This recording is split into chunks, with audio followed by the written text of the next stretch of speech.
안녕하세요. 저는 얼마 전 부모를 우습게 알던 인간의 최후를 목격하게 된 30대 후반 여자입니다. 다른 사람도 아니고 저희 시숙 부부가 저희 시어머니한테 아주 인간 이하의 짓을 저질렀더라고요. 그 둘이 했던 행동이 너무 괘씸해 이렇게 사연을 보내게 되었습니다. 잘 들어주셨으면 좋겠습니다. 저와 남편은 20대 후반에 일찍 결혼을 하게 되었어요. 예비 시아버지인 남편이 25살 때 병으로 돌아가시고 예비 시어머니 혼자 시골에서 작은 농사를 짓고 계시다고 하더군요. 결혼 전에 처음 인사를 드리러 갔는데 앞마당에 있던 진돗개 2마리가 왈왈 짖으면서 저를 반겨주더라고요. 개가 2마리나 있어서 제가 겁을 조금 먹었는데 예비 시어머니께서 나오시더니 진돗개들한테 이렇게 말하시더군요. 봉순이랑 진순이 내가 집을 지키라고 했더니 귀한 손님까지 내쫓으러 가면 어떡해? 앞으로 우리 가족 될 사람이니까 얼굴을 잘 봐둬야지. 그러자 신기하게도 진돗개들이 혀를 내밀고 꼬리를 흔들며 짖는 걸 멈추더라고요. 진돗개한테 귀여운 이름도 붙여주고 머리를 쓰다듬어 주시는 걸 보니 참 정겹다는 느낌이 들더라고요. 같이 식사를 하며 대화를 나눠보니 다들 좋은 분들인 것 같았는데 예비 시숙만큼은 좀 별로인 것 같았어요. 같이 식사를 하는데 예비 시숙이 이러더라고요. 엄마, 반찬 이거 말고 딴 거 없어요? 아이, 오늘 예비 재수씨 온다고 해서 진수성찬 먹는 줄 알았더니 이게 뭐예요? 좀 맛있는 거 좀 해놓지. 에휴. 저는 충분히 진수성찬이라고 생각했는데 예비 시숙은 불만이 많아 보이더라고요.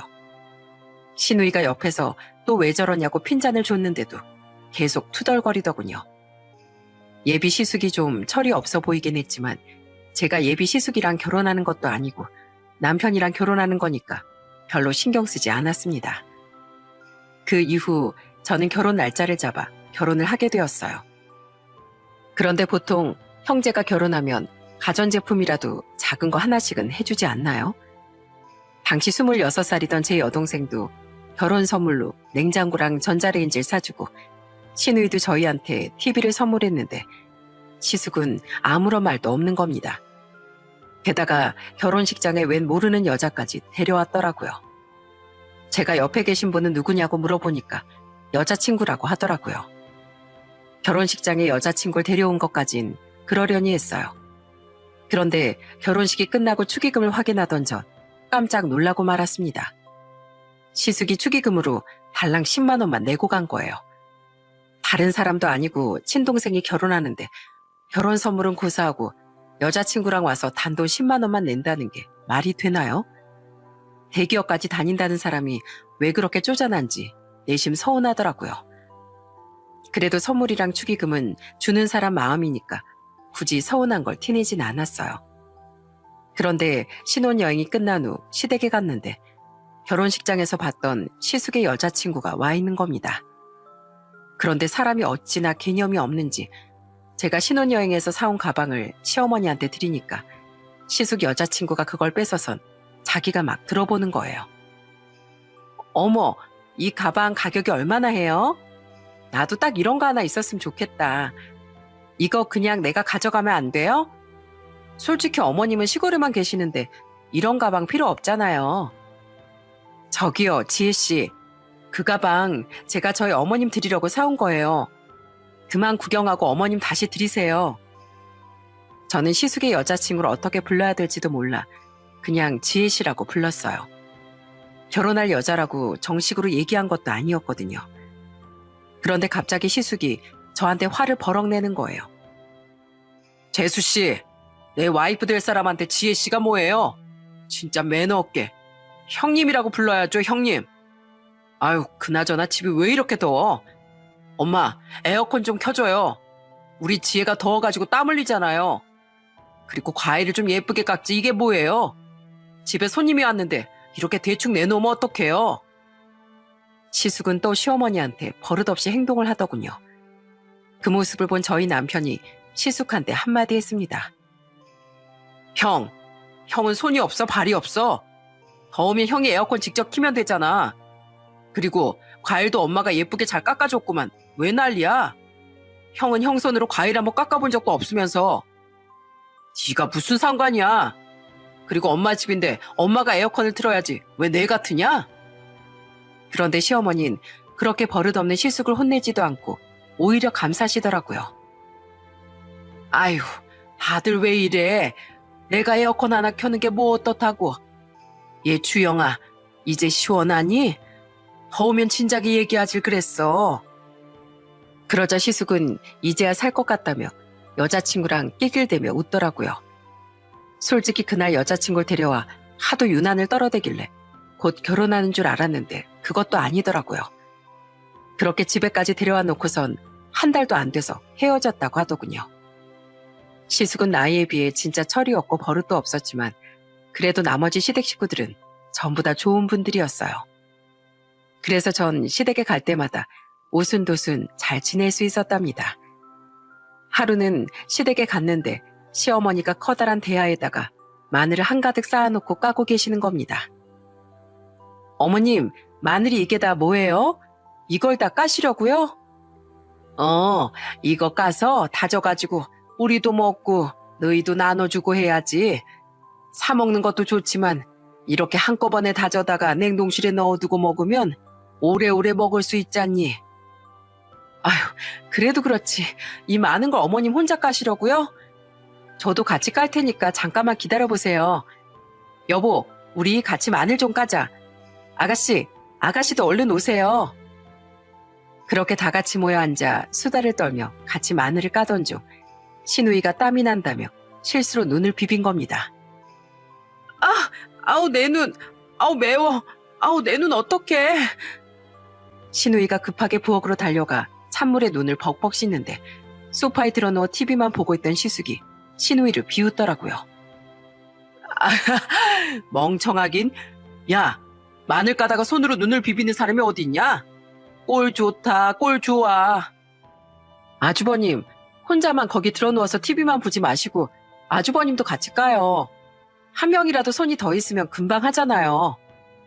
제가 왜요? 내가 요리할 때 쓰는 것도 아닌데 내가 귀찮게 그걸 왜 까요?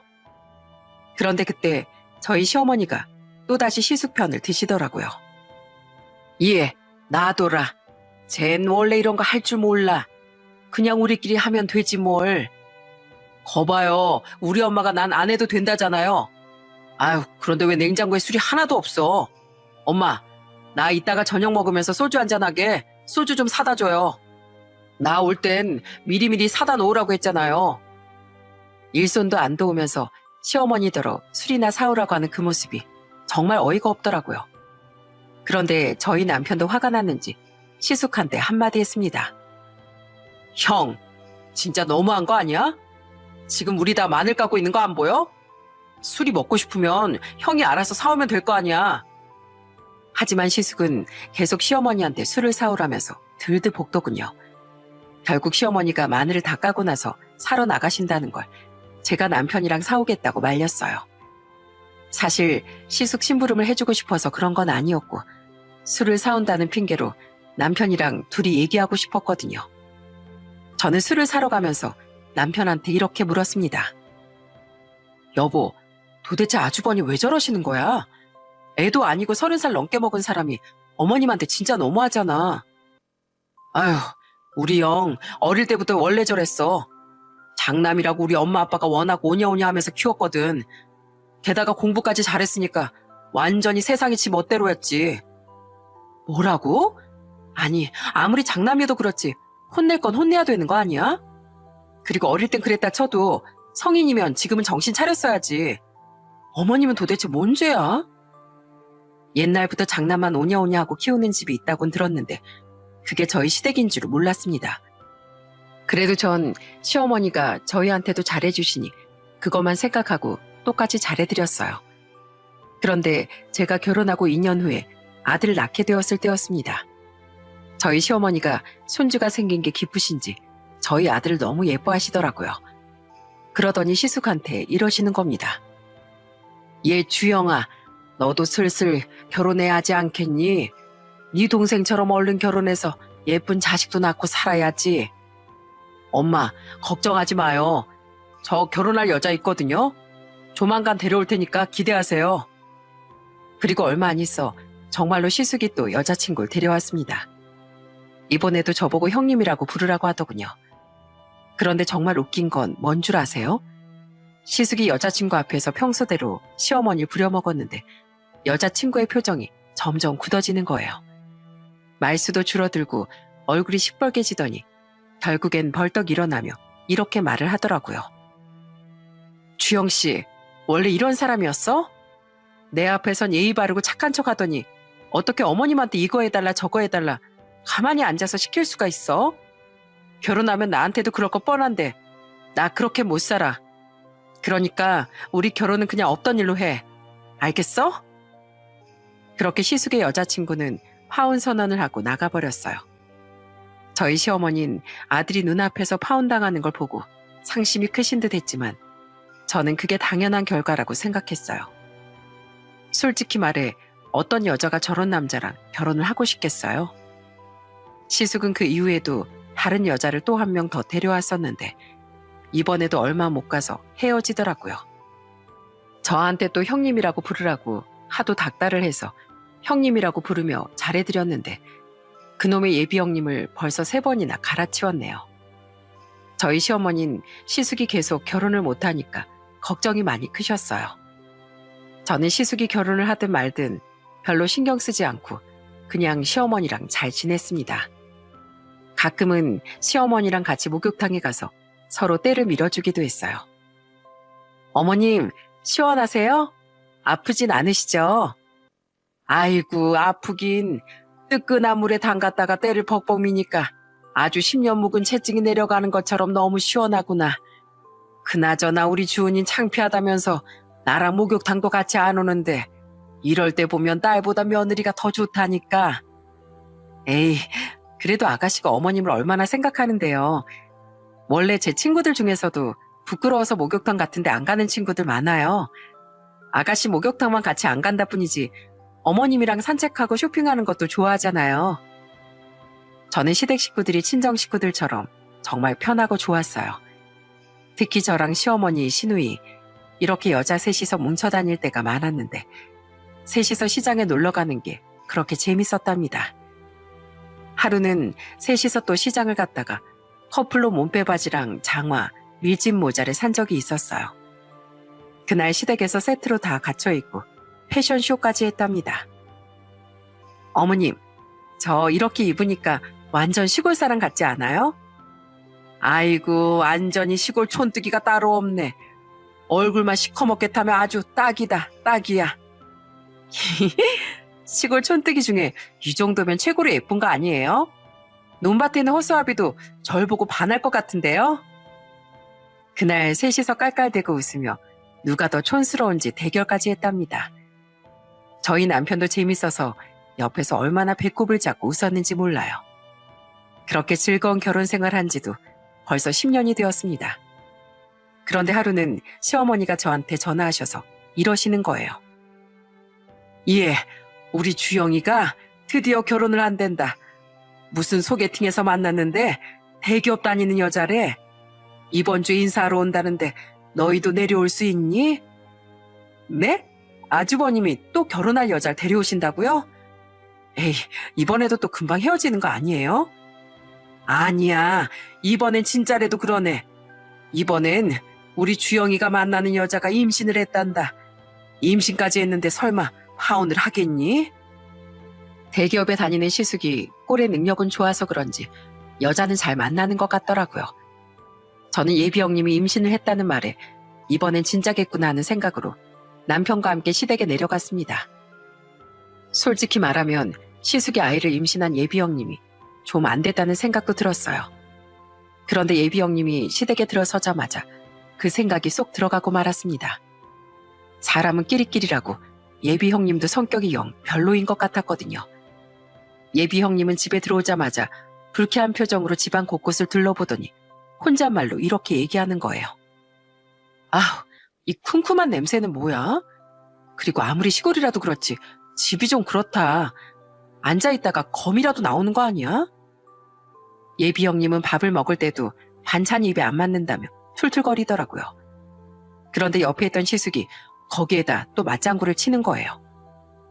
엄마, 손님 오는데 신경 좀 쓰면 안 돼요? 홀몸도 아니고 임산부잖아요. 아이고, 내 딴엔 신경 쓴다고 썼는데 임산부라 입맛이 예민한가 보구나. 반찬이 정 입에 안 맞으면 배달 음식이라도 새로 시켜줄까? 지금 배달 음식을 시키면 어느 세월에 먹어요? 아유, 대충 먹고 때워야지 뭐. 예수가, 맛없으면 먹지 마. 이따가 내가 너 좋아하는 레스토랑 가서 맛있는 거 사줄게. 진짜? 아싸. 그럼 나 이거 안 먹어도 되는 거지? 아, 억지로 먹느라 혼났네. 저는 버릇없는 둘의 모습을 보고 너무 어이가 없더군요. 예비 형님이고 뭐고 한마디 해야겠다는 생각이 들었어요. 그런데 제가 한숨을 푹 쉬며 말을 꺼내려던 그때 시어머니가 저한테 눈치를 주면서 말리시더라고요. 저는 너무 황당했지만 시어머니가 말리시니까 일단은 참았습니다. 그런데 예비 형님은 시숙이랑 똑같은 사람이라서 그런지 시숙이 시어머니 부려먹는 걸 보고도 그게 당연한 건 줄 알더라고요.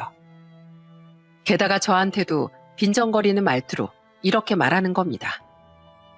저기요, 내가 결혼을 한참 늦게 했어도 그쪽보다 형님인 거 알죠?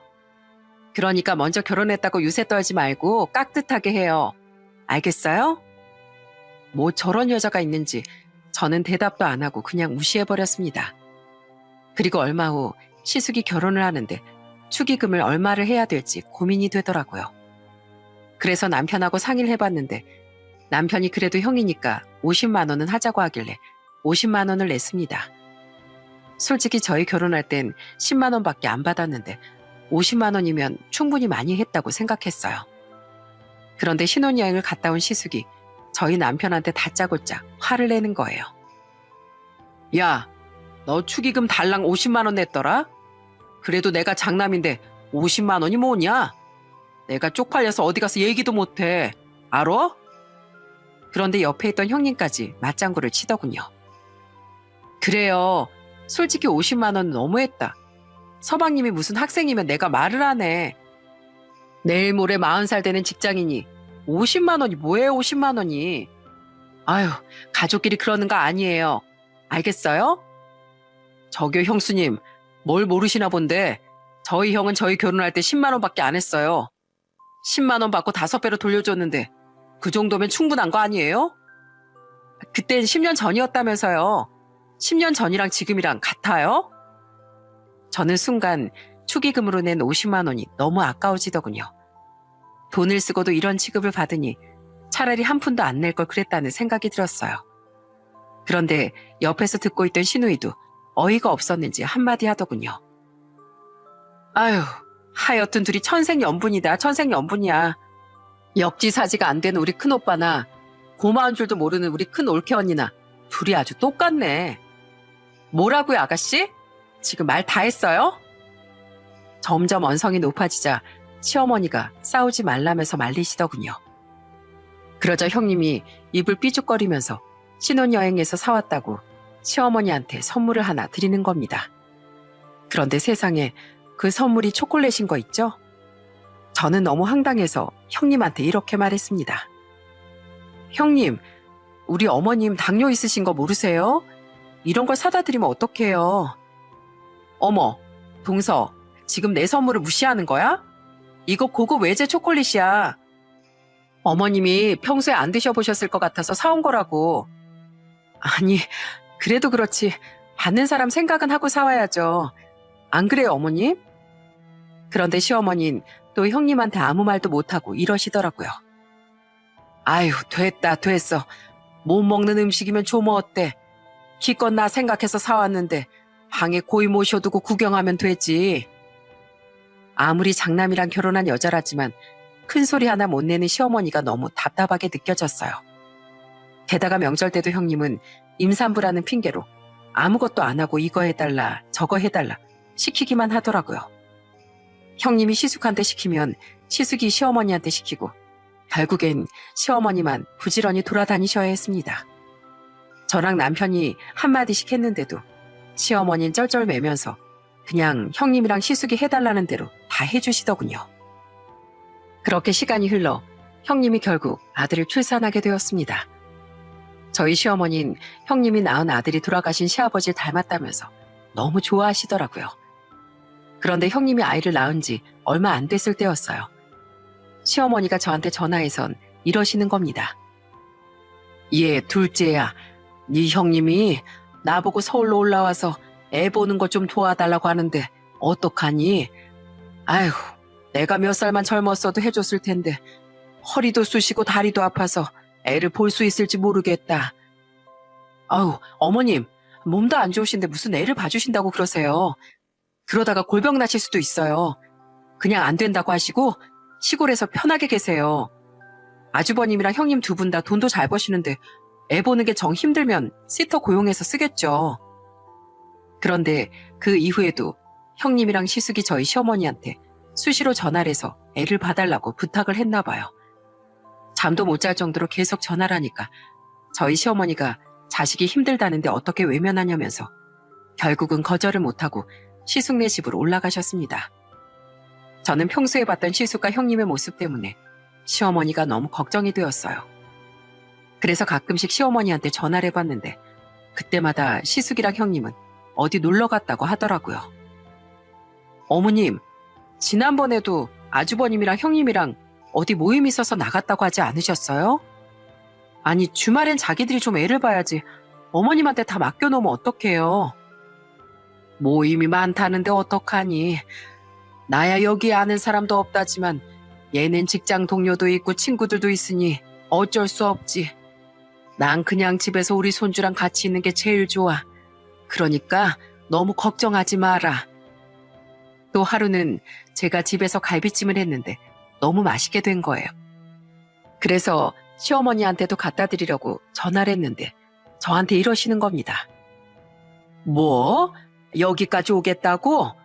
아니야, 됐어. 나 갈비찜 안 먹어도 되니까 굳이 오지 말고 너희끼리 먹어라.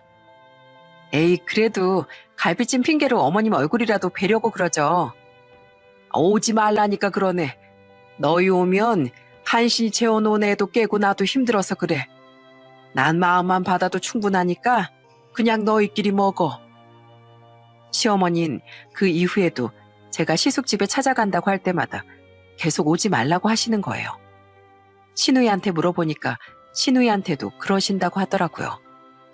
그런데 하도 얼굴을 안 보여주시니까 하루는 제가 영상통화를 건 적이 있었어요.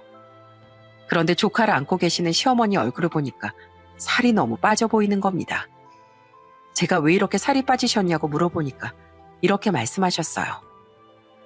애를 보니까 살이 저절로 빠지고 그러네. 아유, 나야 뭐 다이어트 되고 좋지 뭐.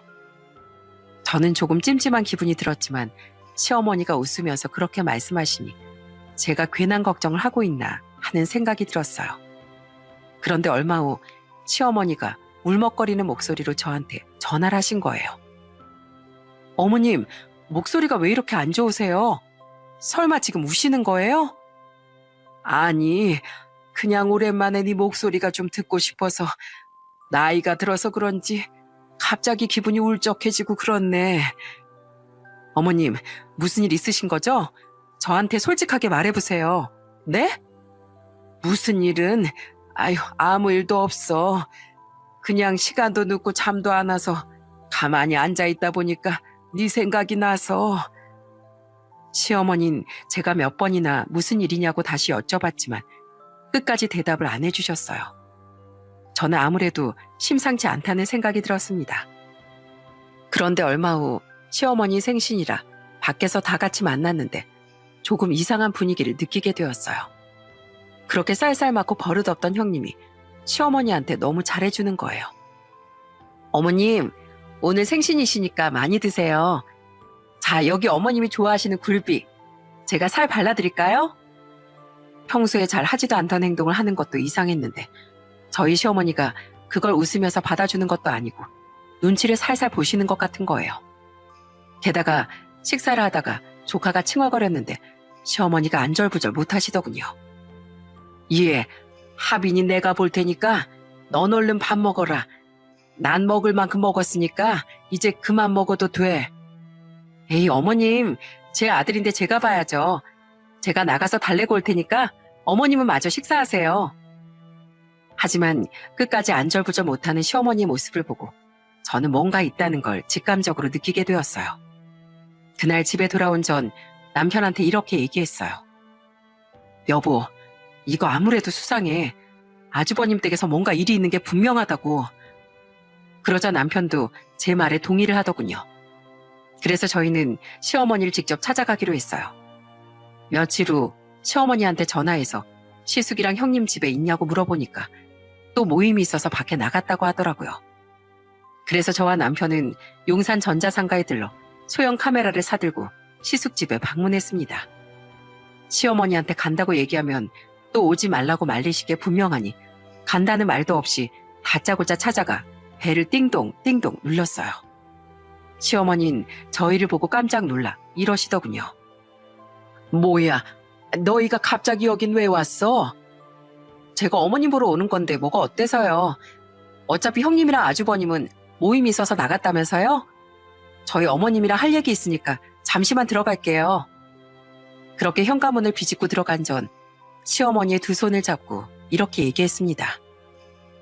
어머님, 진짜 솔직하게 말씀해보세요. 도대체 왜 이러시는 거예요? 아무리 애를 본다지만 살이 너무 빠지신 것도 이상하고 저희 보고 찾아오지 말라고 계속 그러시는 것도 이상하잖아요. 그리고 며칠 전에 어머님 생신 때도 어머님이 형님 눈치 보고 계시는 거 제가 다 봤어요. 이 집에서 무슨 일 있으셨던 거죠? 하지만 시어머니는 고개만 숙이고 입을 꾹 다문 채 아무 말도 안 하셨어요. 어머님, 진짜 계속 말씀 안 하실 거예요? 지금 어머님 때문에 저희 부부랑 아가씨까지 얼마나 걱정하고 있는 줄 아세요? 어머님한텐 장남한 자식이에요? 둘째랑 셋째는 자식도 아니냐고요. 힘든 일이 있으면 저희한테도 말씀을 해주셔야죠. 저는 장시간에 걸쳐 시어머니를 설득했습니다. 남편도 옆에서 시어머니 설득하려고 노력했어요. 엄마, 왜 말씀을 안 하세요? 우리 답답해 죽는 걸 보고 싶어서 이러시는 거예요? 네? 저와 남편이 계속해서 설득을 하자 그제서야 시어머니가 사실을 털어놓으시더군요. 사실은 네 형이랑 형수가 나를 아주 종 취급하고 있단다. 애 봐준 값도 준다고 하더니만 한 달에 꼴랑 10만 원을 주지 뭐니. 저희가 너무 깜짝 놀라 자세히 말해달라고 했는데도 시어머니는 입을 꾹 다물고 말씀을 안 해주셨어요. 결국은 저희가 가져간 소형 카메라를 통해 모든 실체를 알아내는 것밖에 없겠더라고요. 그래서 저희는 시어머니 몰래 집안에 소형 카메라를 설치했습니다. 시어머니가 알게 되면 또 장남을 위한답시고 카메라를 떼어내실 수도 있으니까요. 그리고 얼마 후 저희 부부는 시누이까지 불러 소형 카메라에 찍힌 내용을 다 같이 확인했어요. 그런데 그 안엔 저희가 상상했던 것보다 더 끔찍한 장면들이 녹화되어 있더군요. 시어머니 말대로 형님이 시어머니를 종처럼 부리고 있는 거예요. 아휴, 저녁을 일찍 먹어서 그런가 좀 출출하네. 어이, 라면 좀 끓여와봐요. 파도 송송 썰어놓고 계란도 하나 풀어서 맛있게. 알았죠? 참고로 지난번처럼 면 다 퍼지게 끓이면 가만 안 둘 줄 알아요? 나 꼬들꼬들한 면 좋아하는 거 알죠? 형님은 시어머니를 어머님도 아닌 어이라고 부르고 있더군요. 게다가 시어머니가 라면이 있는 곳을 잘 못 찾아 어디 있냐고 물어보니까 소파에 들어놓은 채 발끝으로 주방 선반을 가리키면서 이렇게 말하는 거예요. 저기 있잖아요, 저기. 저번에 알려줬는데 벌써 까먹었어요? 아, 벌써 치매도 아니고 뭐야. 게다가 시숙은 형님의 그런 행동을 말리긴커녕 오히려 맞장구까지 치더군요. 엄마, 이 사람이 한번 얘기하면 좀 제대로 머리에 좀 새겨요. 떡두꺼비 같은 손주도 낳아줬는데 짜증 안 나게 알아서 탁탁 해야 될 거 아니에요. 그 둘은 시어머니를 부려먹기만 하는 게 아니라 별것도 아닌 걸로 화를 내고 소리를 지르더군요. 시어머니가 새벽에 울고 있는 조카를 포대기로 얻고 거실에 나와 재우고 있었는데 형님이 나와서 고래고래 소리를 지르는 거예요. 이봐요. 나 내일 출근해야 되는데 시끄러워서 잠을 못 자잖아요. 애 보라고 한 달에 10만 원씩 주는데 그 값어치도 못하면 어떡할 거예요? 공짜로 밥 먹여주고 재워주면 돈값은 해야 될 거 아니에요. 아우, 진짜 시끄러워 죽겠어. 게다가 시어머니는 애 보느라 밥도 제대로 못 챙겨 드시고 밥에 물을 말아 김치에 대충 드시는데 둘은 시어머니만 빼고 밖에서 자기들끼리 맛있는 걸 먹고 오는 것 같더라고요. 아우, 배불러라. 삼겹살에 소주를 진탕 먹었더니 배 터져 죽겠네. 역시 불금엔 고기가 최고지. 엄마, 우리 오늘 술 많이 먹었으니까 내일 아침에 콩나물국 좀 시원하게 끓여놔요. 한 방에 속이 확 풀리게. 알았죠? 그러고선 둘이 옷을 휙휙 벗어 거실 바닥에 던져놓곤 씻으러 들어가는데 정말 기가 차서 말도 안 나오더군요. 그 외에도 그 둘이 시어머니를 종처럼 부리고 무시하는 장면이 수도 없이 많이 찍혀 있었어요. 저랑 남편은 물론이고 시누이까지 이성을 잃고 말았습니다. 내 이것들을 가만 안 둬. 감히 우리 엄마한테 이딴 짓을 해? 오빠, 올케 언니, 우리 당장 이것들 작살내러 가요. 나 이대로는 도저히 못 있겠다고요. 그렇게 저희는 영상을 다 보자마자 시숙의 집에 쳐들어갔습니다. 들어가 보니 시어머니는 조카를 업고 있고 시숙이랑 형님은 거실에 들어누워 TV를 보며 깔깔거리고 있더군요. 시누인 그 집에 들어가자마자 형님한테 다가가 뺨을 세게 날려버렸어요. 형님이 아파서 소리를 지르자 시숙이 벌떡 일어나 시누이한테 달려들더군요. 야, 너 지금 뭐 하는 짓이야? 시숙은 시누이에게 손찌검이라도 하려고 손을 번쩍 들었지만 저희 남편이 온몸으로 시숙을 제압했어요. 그러자 시누이가 시숙의 뺨도 한 대 세게 후려치더군요. 아! 야, 너 미쳤어? 너 완전히 돌았구나? 그래, 나 돌았다. 너랑 저 인간 때문에 아주 눈이 확 돌아버렸어. 너희들 어떻게 우리 엄마한테 이럴 수가 있어? 기껏 우리 엄마한테 애 봐달라고 졸라서 올라오게 하더니 이렇게 종처럼 부려 먹으려고 그런 거였어? 그게 무슨 소리야? 아, 우리가 엄마를 종처럼 부리긴 뭘 부려? 종처럼 안 부렸다고? 우리 엄만 애 보느라 하루도 못 쉬고 고생하고 있을 때 너희들은 맨날 모임이다 약속이다 이러면서 놀러 다니기만 했잖아. 우리 엄만 밥 먹을 시간도 없어서 김치에 밥 한 술 겨우 먹고 있는데 너희들끼리 밖에서 맛있는 거 먹고 다녔잖아. 너희들이 그러고도 사람이야? 사람이냐고. 네가 그걸 어떻게 알아? 아, 엄마가 다 일렀나 보지? 엄마가 이르긴 뭘 일러? 요즘에 하도 엄마 상태가 안 좋아 보여서 나랑 작은 올케 언니가 계속 물어봤는데도 절대 대답을 안 해주더라. 그래서 우리가 증거 확보하려고 소형 카메라 설치해놨어.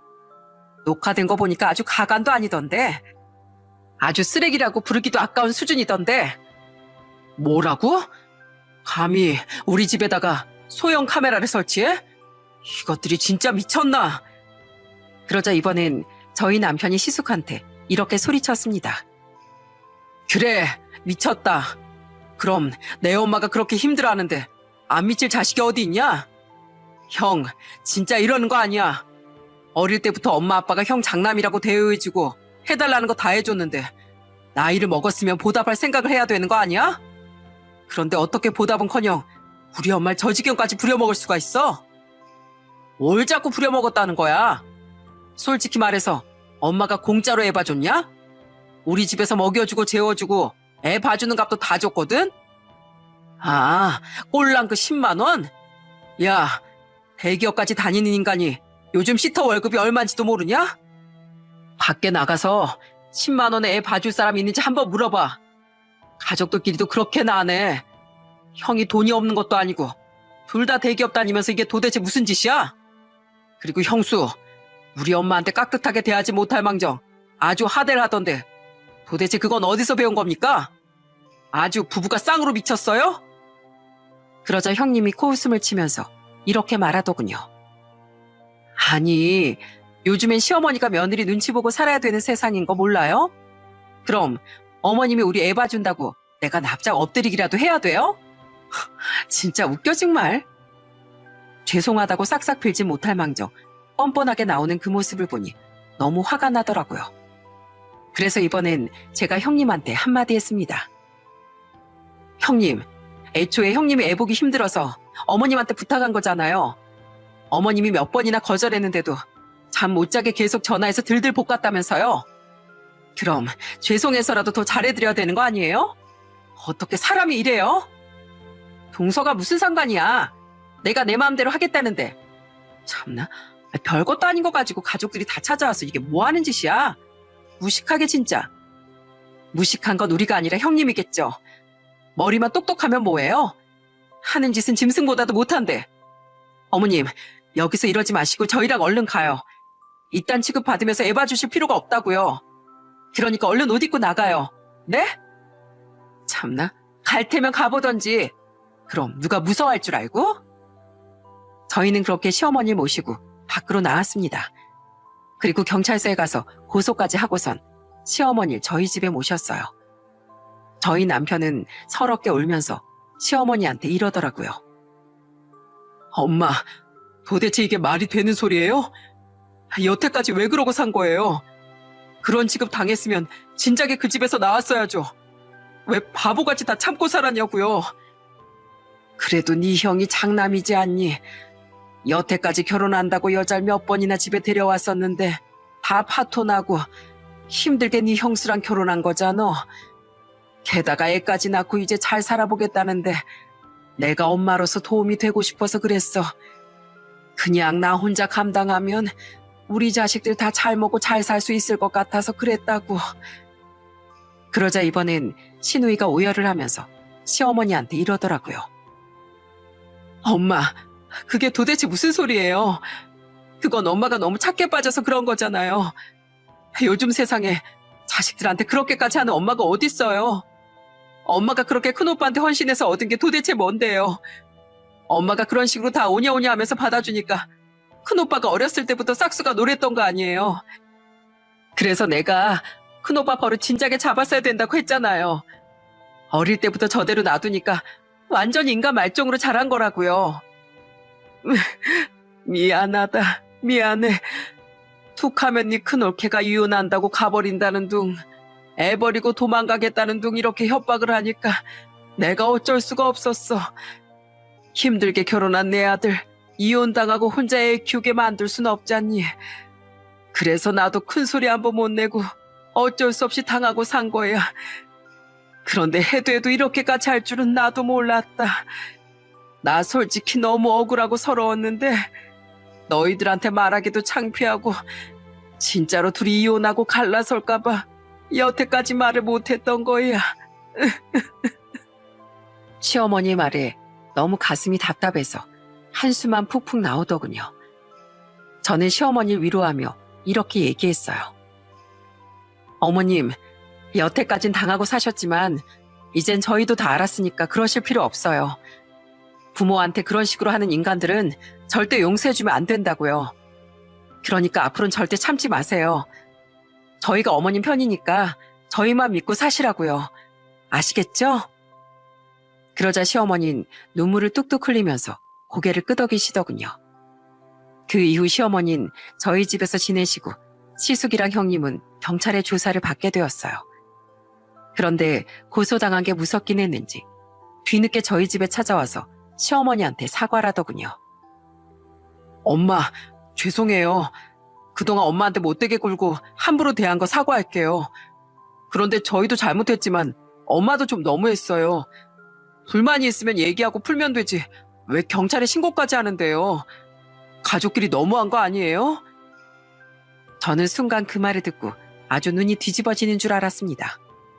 말로는 사과한다고 하면서 전혀 반성하는 기미가 없었거든요. 그래서 저는 시숙한테 이렇게 얘기했어요. 아주버님, 지금 진짜 너무한 게 누군지 몰라서 이래요? 우리가 보고 반성하라고 소형 카메라로 찍은 영상까지 보내줬는데 그거 안 봤어요? 설마 그걸 보고도 아직까지 정신을 못 차린 거예요? 재수씨, 왜 그렇게 화를 내고 그래요? 난 재수씨가 제일 무섭더라. 무서우면 뭐 어쩔 건데요?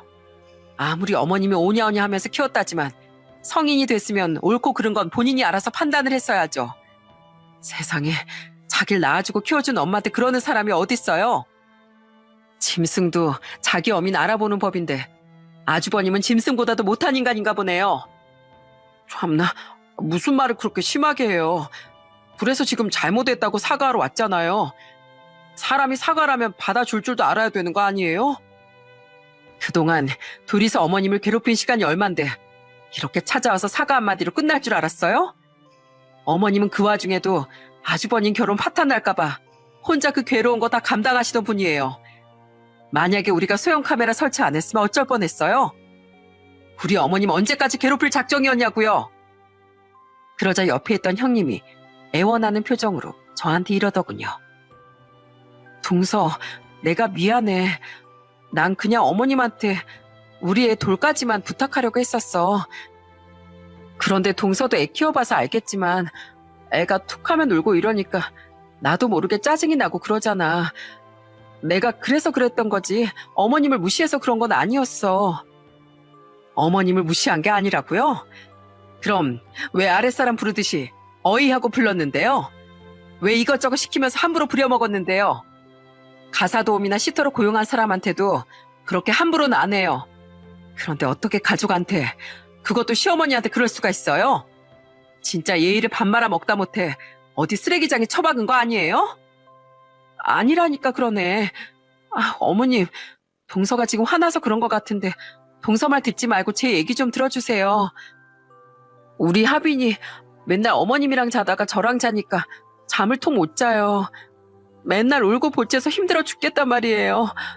저 이렇게 혼자 애 키우다간 혹상 늙어서 죽어버릴지도 몰라요. 이미 우리 하빈이가 어머님 손을 탔는데 갑자기 이렇게 가버리시면 어떡해요. 제가 한 달에 10만 원이 아니라 50만 원으로 올려드릴게요. 그리고 저도 도울 수 있는 거 있으면 도와드릴게요. 그러니까 제발 우리 하빈이 다시 봐주세요. 네? 형님은 시어머니한테 매달리며 애원을 하더군요. 하지만 이미 당할 만큼 당한 저희 시어머니는 더 이상 예전의 시어머니가 아니었습니다. 형님한테 무섭게 화를 내면서 이렇게 말씀하셨어요. 야, 하빈이가 네 애지 내 애냐? 그래도 내 손주라서 여태까지 돌봐줬는데 이제 네 애는 네가 알아서 키워. 너 내가 여태까지 얼마나 참은 줄 알아? 너 나한테 뭐라고 협박했어? 내가 너 시키는 대로 안 하면 내 아들이랑 이혼하고 가버린다고 했지? 애까지 버리고 도망간다고 협박했지? 그래, 네 마음대로 해. 예전엔 네 협박이 무서워서 당하고만 살았는데 이제 나도 절대 당하지 않으마. 그러니까 이혼을 하든 말든 네 마음대로 하라고. 그런데 시어머니 화내는 모습을 처음 본 형님은 깜짝 놀라선 울고불고 하면서 벌벌 떨더라고요. 어머님, 무섭게 왜 이러세요? 제가 잘못했다고 이렇게 빌잖아요. 그러니까 한 번만 용서해 주시면 안 돼요? 어머님 없이 저 혼자 하빈이 어떻게 키우라고요? 네 애니까 네가 알아서 하라는 말 못 들었냐? 그리고 뭐? 애 보는 값을 10만 원에서 50만 원으로 올려줘? 야, 네가 나한테 억만금을 준다고 해도 이제 더 이상은 네 부탁 못 들어줘. 내가 나이 먹고 할 말도 못하고 사니까 만만하게 봤나 본데 이제 나도 그런 바보 같은 짓은 그만두련다. 그러니까 구질구질하게 이러지 말고 꺼져. 어머니, 제발 한 번만요. 저 애 잘 못 보는 거 아시잖아요. 애 엄마가 돼가지고 애를 잘 못 보는 게 자랑이냐? 얘 둘째야. 가서 바가지 찬물 좀 가득 받아와라. 아무래도 좋게 말하면 소용이 없는 것 같으니까 찬물 한 바가지 확 끼얹어 버려야겠다. 그 말에 저는 얼른 달려가 찬물을 한 바가지 떠왔습니다. 그리고 형님이랑 시숙한테 확 뿌려버리려고 하는데 둘이 기겁을 해서는 꽁무니가 빠지게 도망을 가더군요. 동서, 왜 이래? 이러지 마. 알았어. 가면 되잖아. 간다고. 그렇게 둘은 현관문 밖으로 사라져버렸어요. 그러자 시어머니가 저한테 이렇게 말씀하시더군요. 둘째야, 재수 없으니 소금 좀 가져와서 현관에다가 뿌려라. 괜히 너희 집에 부정 타면 안 되지 않니? 저는 시어머니 말대로 소금을 가져와 현관에 착착 뿌려버렸어요. 맨날 시숙이랑 형님만 감싸고 돌고 한 번도 혼내시질 않길래 어머님한테 이런 모습이 있는 줄 몰랐는데 그 둘한테 시원하게 할 말 다 하시는 걸 보니 제 속이 다 시원하더라고요. 저는 시어머니의 손을 꼭 붙잡고 이렇게 말했답니다. 어머님, 오늘 진짜 잘하셨어요. 제가 여태까지 본 어머니 모습 중에 최고로 멋있었다고요. 어머님이 이렇게 무섭다는 걸 알아야 저것들이 앞으로 저렇게 행동을 안 하죠. 어머님, 마음이 안 좋으시겠지만 저희 보고 힘내세요. 저희는 언제나 어머님 편인 거 아시죠? 결국 시어머니는 시숙이랑 형님한테 연을 끊겠다고 통보를 하셨습니다. 그리고 경찰에 고소한 건 어차피 벌금으로 끝날 게 뻔하기 때문에 그냥 취하를 하셨어요. 솔직히 저희 집에 찾아왔을 때 진심으로 사과했으면 시어머니 성격상 받아주실 수도 있었을 텐데 딱 봐도 진심인 게 보이지 않으니 시어머니도 큰 결단을 하신 것 같더라고요. 그 인간들은 진심으로 잘못을 뉘우친 게 아니라 애를 봐줄 사람이 없으니 놀러도 못 가고 잠도 제대로 못 자는 게 힘들어서 그런 거였어요. 애를 키워보신 분들은 아시겠지만 애 키우는 게 보통 일이 아니잖아요. 그 힘든 걸 시어머니가 다 해주셨는데 고마운 줄도 모르는 아주 쓰레기 같은 인간들이었더라고요. 그 이후 시어머니는 한동안 저희 집에서 지내시다가 그래도 시골이 좋다면서 다시 내려가셨어요. 시어머니가 내려가시면서 저희한테 이런 말씀을 하시더라고요. 이번 일로 너희들까지 속상하게 해서 정말 미안하구나. 이게 다 장남이라고 오냐오냐 키운 내 죄야. 어릴 때부터 공부는 잘했어도 버릇도 없고 싹수가 영 노랬는데 내가 그걸 무시하고 다 받아준 게 잘못이지. 난 그놈이 다시 돌아온다고 해도 절대 받아주지 않을 게다. 난 어미로서 할 만큼 했으니까 이제 지 인생은 지가 알아서 하겠지. 그렇게 저희 가족들은 2년째 시숙과 안 보고 살고 있어요. 원래 사이가 좋았던 나머지 가족들끼리 놀러도 가고 재미있게 지내고 있답니다. 시어머니도 가슴에 대목만 박던 자식을 안 보고 사니 훨씬 편하고 좋다고 하시더군요. 그들은 지금 어떻게 사는지 모르겠지만 제가 예상컨대 아마 올해는 못 살 것 같아요. 둘 다 성격이 개차반인데 그 결혼 생활이 뭐 얼마나 오래 가겠어요? 소크라테스가 했던 말 중에 네 자식들이 해주기 바라는 것과 똑같이 네 부모에게 행하라 라는 말이 있습니다. 자식을 낳고 부모가 되어서도 정신을 못 차리는 그 둘은 나중에 자식한테 똑같이 당하지 않을까 하는 생각이 듭니다.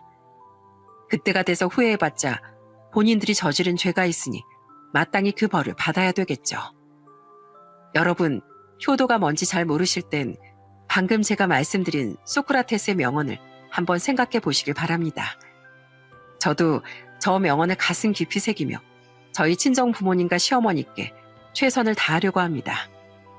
그럼 제 이야기는 여기서 마치는 걸로 할게요. 오늘도 웃음 가득한 하루 보내시길 바랍니다. 감사합니다.